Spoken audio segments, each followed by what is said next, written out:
Hello, I'm Michael Van Gerwen. Welcome to Behind the Bar with Paul Starr.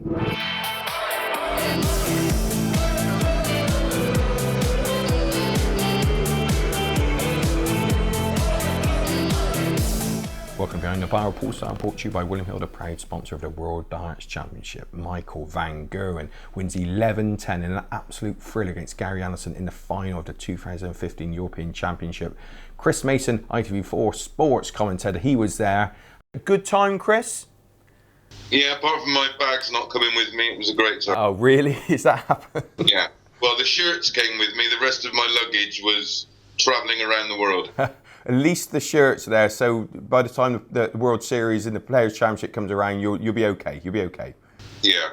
Good stuff. So fingers crossed. Yeah. So Michael done the business. What a final that was. I mean, that if you're a spectator, whether you're a fan of either of the players, is irrelevant because that was just a fantastic advert for darts, wasn't it?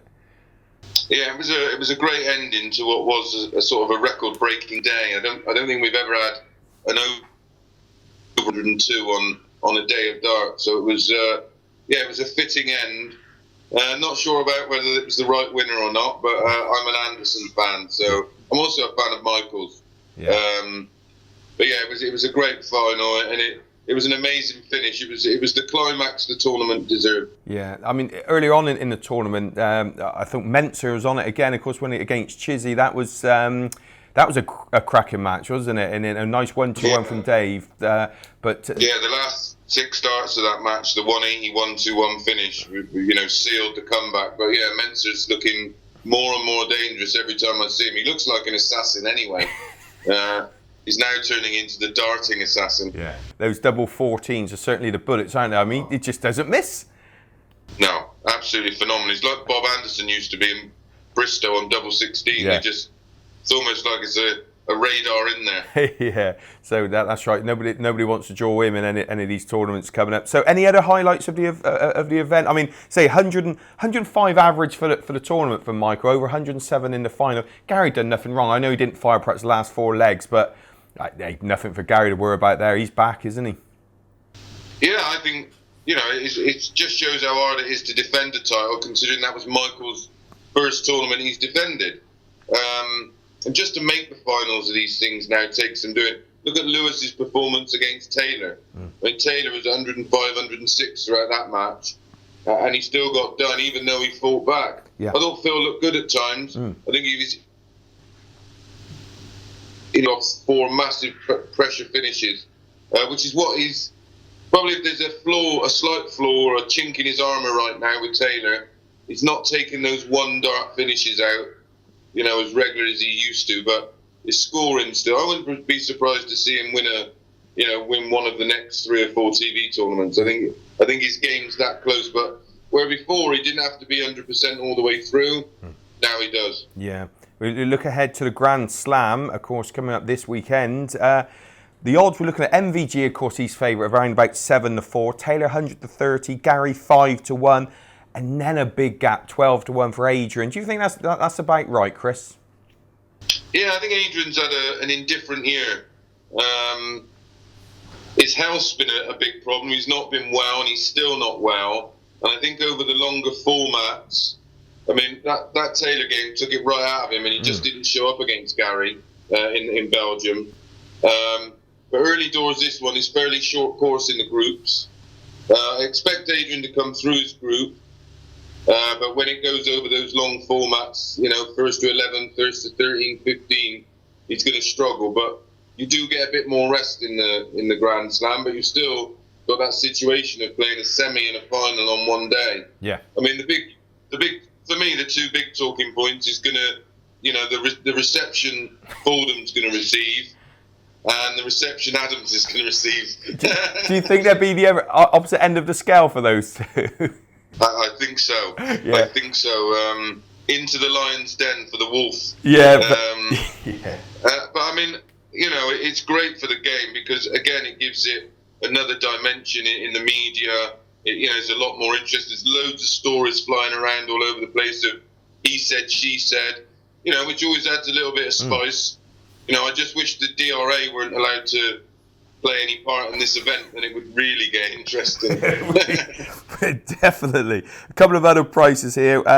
You got your players like Michael Smith, Barney, Thornton at 33s, but the shortest price BDO player, and no disrespect to him, Martin Adams, is 50 to 1. That probably says it all. I know obviously they haven't got their number one player, Glenn Durrant, or a little bit of Andy Fordham at 500. Yeah, well,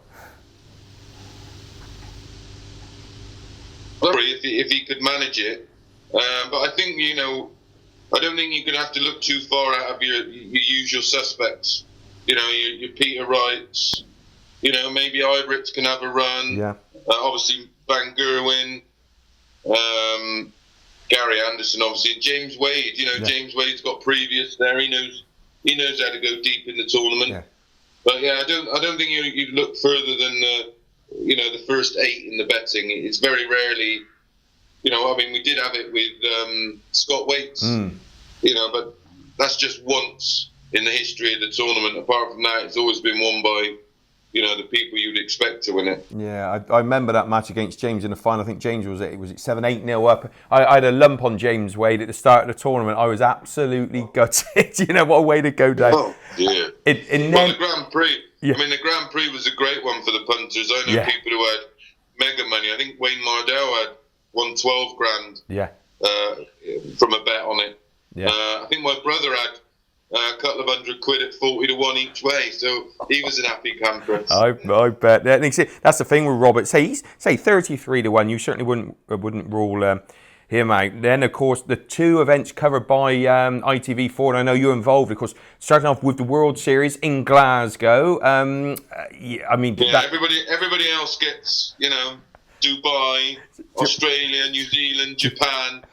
I get Glasgow. I don't mind Glasgow. I won my first ever ranking title there, so it's always a pleasure to go back.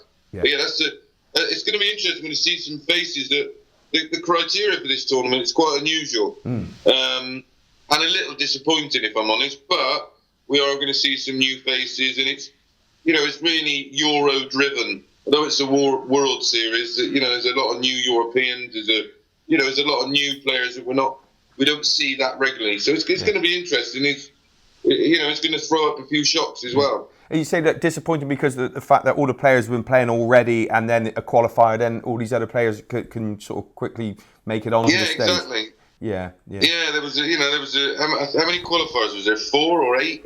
Yeah.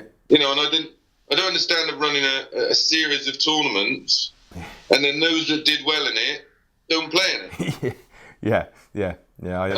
But I think Barry knows what he's doing. Yeah, that's for sure. And of course, then we all move on to Butlins and Mine at the end of November for my favourite event of the year. That's probably something to do with the drink, but the Players' Championship this year. And of course, we can't stop talking about these players because Gary Anderson, Phil Taylor, first round. That's going to obviously be the match on the Friday night. What a welcome to the Players' Championship. Yeah, that is an amazing opening game. Yeah. That just shows you the strength and depth. And although, they didn't play all of them, they certainly played sort of enough. Yeah. And it just shows you how tough it is now on the floor because you got them 2 meeting in round 1, and it's, that's according to seedings. Yeah. I think Barneveld just scraped him, didn't he? Yeah, he did. I was just looking at the draw earlier. And it's really thrown up some amazing games. As has the World Series, which we'll see just before that. Yeah. Carl Anderson against Dave Chisnell. Nice. That's another pick'em game. Yeah. But darts is in a great place at the moment, and then right around the corner from that, it's the Worlds. Yeah.